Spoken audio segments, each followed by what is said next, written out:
Hello and welcome to Behind the Mic Sports Show. I'm your host Mary, who unfortunately does not know a whole lot about sports, but that's why I have him. I'm Mike behind the mic. Fortunately, I like to think I know a good amount about sports, so I tell her everything to say. So he tells me everything to say. Just like that. Just like that. What are we talking about today? More football? Football seems to be happening a lot. For anyone who actually watched last week's game, Florida-Miami, I'm going to be honest, it was not very good. I'm pretty sure there was about 63 missed tackles and roughly 37 flags. Yikes, it was not good. Uh-oh. So instead of talking games today, we're going to talk about the Heisman candidates for the year. Woo! Most of these guys we touched on in last week's episode.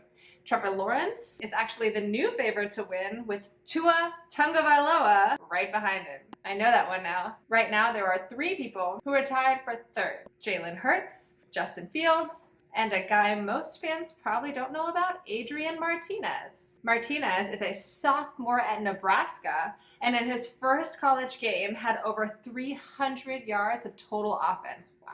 He is definitely a dual threat quarterback, right? Okay. I just want to make sure because sometimes I hear quarter and I forgot there's another one named corner and they sound a lot alike.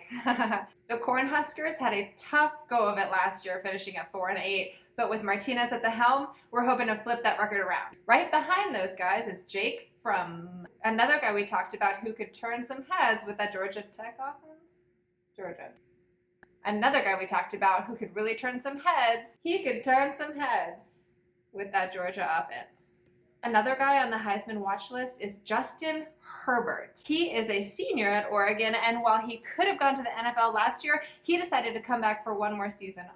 He has a big opening game against Auburn and could either help or hurt his Heisman candidacy that first game. Herbert is a big guy at 6'6", so he has the size to be a great passer. He threw for over 3,000 yards last year with 29 touchdowns and only 8 interceptions. Look for him to have a big year this year. 2 running backs on the list this year who have a decent shot are Jonathan Taylor out of Wisconsin and Travis Etienne out of Clemson. Etienne we talked a bit about last week, but he did end up with over 1,600 yards and 24 touchdowns last year. No reason to think he won't have another great year. Taylor was a top running back last year as he racked up 2,194 yards to go along with 16 touchdowns. This was after his freshman year where he ran for 1,977 yards. Could he hit 2,500 yards this year?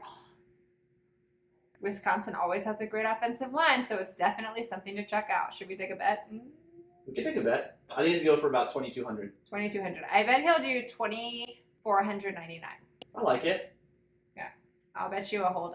Maybe dinner. Loser buys dinner. Loser buys dinner. Got it. It's going to be a nice dinner, maybe, if I win. At first glance, you would assume it would be either Lawrence or Tagovailoa that would take home the trophy this year, but stranger things have happened. Check back during the season to get updated information on the Heisman race.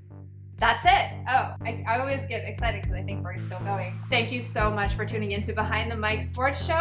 If you like what you saw, don't forget to like, share, comment, and subscribe if you'd like to see more.